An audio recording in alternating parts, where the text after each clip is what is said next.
जय माँ मंगला गौरी। माँ मंगला गौरी की कृपा आप सभी पर सदा सर्वदा बनी रहे। इसी मंगल कामना के साथ आज के इस वीडियो में मैं आप सभी को मंगला गौरी के व्रत में आप किस प्रकार से पूजा करें उसकी विधि बताने वाली हूँ। तो देखिए, मंगला गौरी व्रत जैसा कि नाम से ही पता चलता है, गौरी अर्थात माता पार्वती के लिए मंगलवार के दिन यह व्रत किया जाता है। भगवान शिव शंकर और माता पार्वती को सावन का महीना सबसे अधिक प्रिय है और यह व्रत सावन माह के मंगलवार को किया जाता है।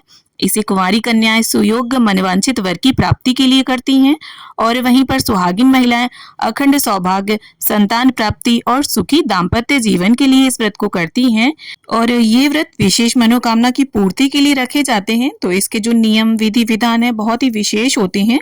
लेकिन अगर ज्यादा कुछ आप ना कर पाए तो सरलता के साथ और साधारण तरीके से भी आप माता मंगला गौरी का पूजन कर सकते हैं।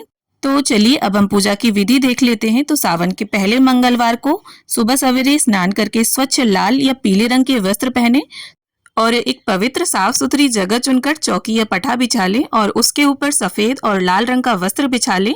आप आधे में सफेद आधे में लाल भी बिछा सकते हैं या दो चौकियां लगाकर एक पर सफेद एक पर लाल वस्त्र बिछा सकते हैं। इस तरह भी आप कर सकते हैं। और इस तरह से देखिए, अक्षतों का आसन देते हुए शिव परिवार का चित्र है मेरे पास, तो इसमें गणपति जी भी बने हुए हैं। तो गणपति जी का पूजन हम इसी छवि में ही कर लेंगे और अगर आप चाहें तो अलग से भी गणपति जी की स्थापना कर सकते हैं। और देखिए, इस पूजन को आप सुबह भी कर सकते हैं और शाम को प्रदोष काल में भी। अब इसके बाद थोड़े से अक्षतों का आसन देते हुए यहाँ पर मैं अष्टदल कमल बना लूंगी और कलश स्थापना करेंगे हम। तो यहाँ पर मैंने इस प्रकार से एक पीतल का लोटा लिया है, उस पर स्वास्तिक बना लिया है, रोली से कंठ पर मोली बांध ली है और इसमें हमने जल और गंगा जल डाल दिया है। आपको कंठ तक कलश को भर लेना है और पीतल की जगह पर आप मिट्टी का या तांबे का भी लोटा ले सकते हैं। अब इस कलश के अंदर हमें 1 रुपए का सिक्का, सुपारी, हल्दी की गांठ, थोड़े से अक्षत डाल लेने हैं और जैसे नॉर्मल कलश स्थापना की जाती है उसी प्रकार से ही कलश स्थापना कर लेंगे हम। अब यहाँ पर देखिए, मैंने 7 आम के पत्तों का एक बंच लिया है। अगर आपको आम के पत्ते ना मिले तो आप अशोक के या पान के पत्ते भी कलश के अंदर लगा सकते हैं। और इसके बाद चावलों से भरा हुआ हम पूर्ण पात्र इस प्रकार से रख देंगे और अब हमें एक जटा वाला पानी वाला नारियल लेना है। आप हिलाकर देख लें, उसमें पानी होना चाहिए और आप चाहें तो इसके ऊपर लाल वस्त्र नया बांध सकते हैं। यहाँ पर मैं कलावा बांध रही हूँ। अब देखिए, इस प्रकार से हमें नारियल का मुख पूजा करने वाले की ओर रखना है। अब इसके बाद आटे से बना हुआ 16 बातियों का चौमुखी दीपक हमें जरूर जलाना है। चौमुखी दीपक जो कि चारों दिशाओं को वर्णित करता है, पूर्व पश्चिम उत्तर दक्षिण, और 16 बातियां हमारे अखंड 16 श्रृंगार को दर्शाती हैं। तो आप यहाँ पर 4-4 बातियां कलावे की भी रख सकते हैं और रुई की भी। यहाँ मैंने कलावे की बातियां ली हैं, 4 धागे थे मेरे कलावे में, तो इस प्रकार से 16 बातियां हो गई। और इसके बाद देखिए, अगर आपके पास सचमुच का सिलबट्टा है पत्थर का तो आप वो रखें, नहीं तो आप आटे का इस तरह से सिलबट्टा बनाकर इसको रखें। इसका भी पूजा में बहुत अधिक महत्व होता है, दोनों चीजों का। अब इसके बाद हमें एक शुद्ध पात्र लेना है और उस पर स्वास्तिक बना लिया है मैंने। और देखिए, इस व्रत में मिट्टी की गौरा बना करके उनकी पूजा करना बहुत ही ज्यादा महत्व होता है इसका, क्योंकि गौरी माता की पूजा करने के बाद व्रत के अगले दिन हमें इनका विसर्जन करना होता है। तो हो सके तो मिट्टी की गौरा आप बना लें और अन्यथा गाय के गोबर की, सुपारी की और हल्दी की भी आप गौरा बना सकते हैं। यहाँ काली चिकनी मिट्टी की मैंने गौरा बनाई है, क्योंकि चिकनी मिट्टी जो होती है वो पानी एब्जॉर्ब कम करती है और मूर्ति के गलने का डर नहीं होता है। तो आप पिंड आकार में, गोल आकार में, किसी भी आकार में आप गौरी माता बना लें और हाथ में देखिए थोड़े से अक्षत, पुष्प और जल लेकर अब हम व्रत का संकल्प कर लेंगे। आपको जिस भी तरीके का व्रत रहना है, क्योंकि देखिए 2 प्रकार से इस व्रत को किया जाता है, आगे वीडियो में मैं आपको बता दूंगी। फिर इसके बाद ये जो पुष्प और अक्षत होंगे हम गौरी माता के समक्ष और भगवान भोलेनाथ के समक्ष छोड़ देंगे। इसके बाद देखिए 4 बार हमें जल छोड़ते हुए अभिषेक करना है और इसके बाद पंचामृत से हम अभिषेक कर लेंगे गौरी माता का और इसके बाद वापस शुद्ध जल से हम उनका अभिषेक कर लेंगे। मिट्टी की अगर मूर्ति बनाते हैं तो उसका अभिषेक आप जरूर करें। और देखिए, चिकनी मिट्टी है तो बिल्कुल भी नहीं गली है मिट्टी, आप देख सकते हैं एकदम साफ पानी है और इस जल को हमें किसी भी पौधे में डाल देना है। अब इसके बाद रसोई में यूज होने वाला जो चकला होता है उसे आपको रख लेना है और थोड़े से अक्षत डालकर अब हम गौरी माता की स्थापना कर लेंगे। अब इसके बाद फूल और गंगा जल की सहायता से स्नान की भावना से छींटा दे देंगे सभी को और वस्त्र की भावना से यहाँ पर सभी को मैंने कलावा अर्पित कर दिया है और गौरी माता को चुनरी अर्पित कर दी है। और ये देखिए, इस बात का आप विशेष ध्यान रखें कि स्नान के बाद वस्त्र ही धारण करवाएं भगवान को। इसके बाद गौरी माता को यहाँ पर हल्दी में अर्पित कर रही हूँ। और देखिए, आज के दिन मंगला गौरी का जब आप व्रत रहें तो माता को हल्दी जरूर अर्पित करें।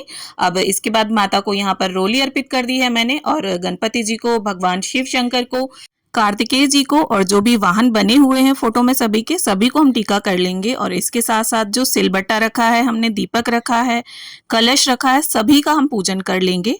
तो देखिए, बाकी के मंगलवार के व्रतों में आप सिंपल तरीके से पूजा करें, लेकिन जब आप उद्यापन करें तो सुयोग्य ब्राह्मण को बुलाकर विशेष सामग्री, भोग इत्यादि चढ़ाकर ही पूजन करना चाहिए।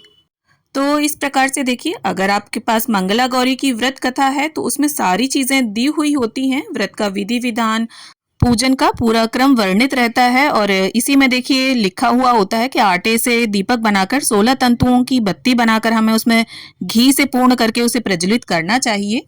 तो इस प्रकार से कथा पुस्तिका है अगर आपके पास तो उसका पूजन आप जरूर कर लें और यहीं चौकी पर इसे रख लें। अब देखिए, मंगला गौरी के व्रत पूजन में 16 अंक का बहुत अधिक महत्व है। तो या तो आप 16 फूल ले लें, अलग अलग तरीके के भी ले सकते हैं या एक तरीके के भी ले सकते हैं, या 16 माला ले लें। और 16 तरह के अगर पत्ते मिल जाते हैं आपको किसी भी पेड़ के, आप किसी भी तरह के, देखिए 4-4 करके भी पत्ते ले सकते हैं, 4-4 तरह के आप ले लें, या अलग अलग मिल जाते हैं तो आप ले सकते हैं किसी भी पेड़ के, पौधे के, साग सब्जी के, जिसके भी मिल जाते हैं आपको, आप पत्ते ले लें। और विल्व पत्र उसमें जरूर होने चाहिए। तो यहाँ पर देखिए, विल्व पत्र मैंने लिया है, पीपल के पत्ते हैं, तो देव वृक्ष के अगर आपको पत्ते मिल जाते हैं तो उन्हें भी आप पूजा में जरूर शामिल करें।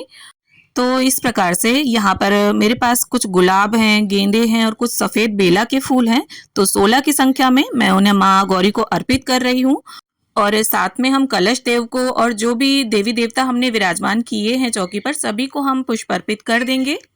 तो देखिए, मंगला गौरी के जो व्रत है वो 2 तरीके से किए जाते हैं। एक तो सावन के पहले मंगलवार से इसे शुरू करके 5 साल तक हर सावन के मंगलवार को किए जाते हैं, और 5वें वर्ष के अंतिम मंगलवार को इसका उद्यापन कर दिया जाता है। और दूसरा तरीका ये है कि सावन के पहले मंगलवार से शुरू करके वर्ष में आने वाले सभी मंगलवारों को इसका व्रत किया जाता है, और अगले सावन के अंतिम मंगलवार को इस व्रत का उद्यापन कर दिया जाता है। तो इस प्रकार से माता को फूल और पत्ते अर्पित करने के बाद सभी को हम इत्र अर्पित कर देंगे। अब देखिए, इसके बाद हमें लेनी है कुछ 16 श्रृंगार की सामग्री। इसमें आप 16 चूड़ियां जरूर रखें, और इसके साथ ही चूड़ी, बिंदी, महावर, मेहंदी, सिंदूर, ये 5 चीजें, और फिर आपकी जो और इच्छा हो उन्हें आप रखें। और 16 श्रृंगार की जो सामग्री है उसे आपको हर मंगलवार को अर्पित करने की जरूरत नहीं है। आप किसी भी एक मंगलवार को या उद्यापन के समय भी आप इसे अर्पित कर सकते हैं। अब मंगला गौरी के व्रत में देखिए, एक समय मीठा अन्न से बना हुआ भोजन कर लिया जाता है, और मिर्च, मसाला, तेल, नमक नहीं खाया जाता। तो यहाँ पर 16 आटे के लड्डू लिए हैं मैंने। आप चाहें तो 16 चम्मच हलवा यहाँ पर रख सकते हैं, 16 तरह की मिठाई रख सकते हैं 16 पीसेज में, या एक ही तरह की मिठाई 16 पीसेज आप रख दें।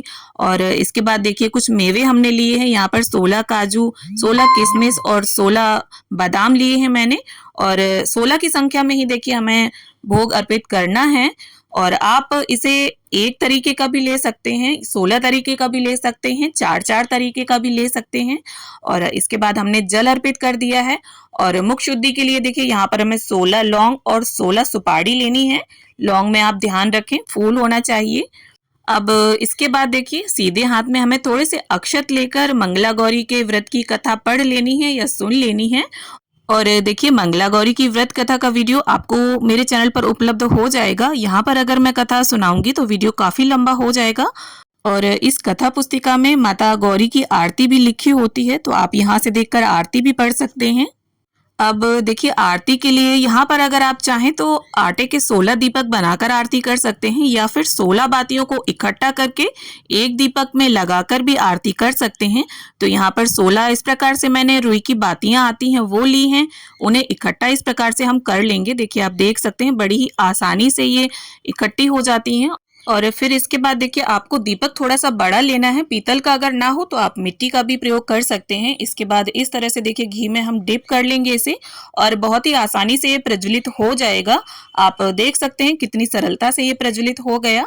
अब इसके बाद हम प्रेम पूर्वक गणपति जी की, माता गौरी की, शिव शंकर महाराज की, कलश देव की और जो भी देवी देवता हमने विराजमान किए हैं सभी की प्रेम पूर्वक आरती उतार लेंगे।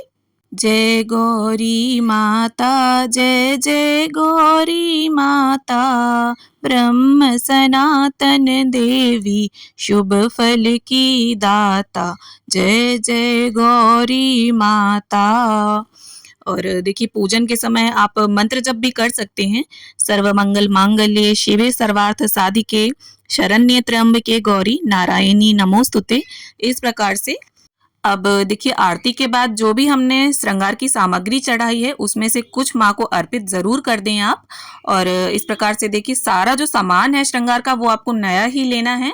यूज किया हुआ श्रृंगार का सामान कभी भी नहीं चढ़ाना चाहिए हमें। और इस तरह से देखिए मेहंदी अर्पित कर देंगे माँ को। और यही मेहंदी जो भी आपके हाथ में लगे उसे आप प्रसाद के रूप में स्वयं इसे जरूर लगा लें। अब जितनी इच्छा हो आपकी आप उतनी दक्षिणा माँ को जरूर अर्पित करें पूजा में रही कमियों को पूरा करने के लिए। अब सीधे हाथ में थोड़ा सा जल लेकर हम समस्त पूजा का आचमन और शुद्धिकरण कर लेंगे। अब इसके बाद मंगला गौरी से भगवान शिव शंकर से हाथ जोड़ के क्षमा प्रार्थना कर लेंगे और अपने अखंड सौभाग्य की प्रार्थना कर लेंगे। तो उम्मीद करती हूँ वीडियो आप सभी को पसंद आए। वीडियो अच्छी लगे तो लाइक शेयर चैनल सब्सक्राइब करें।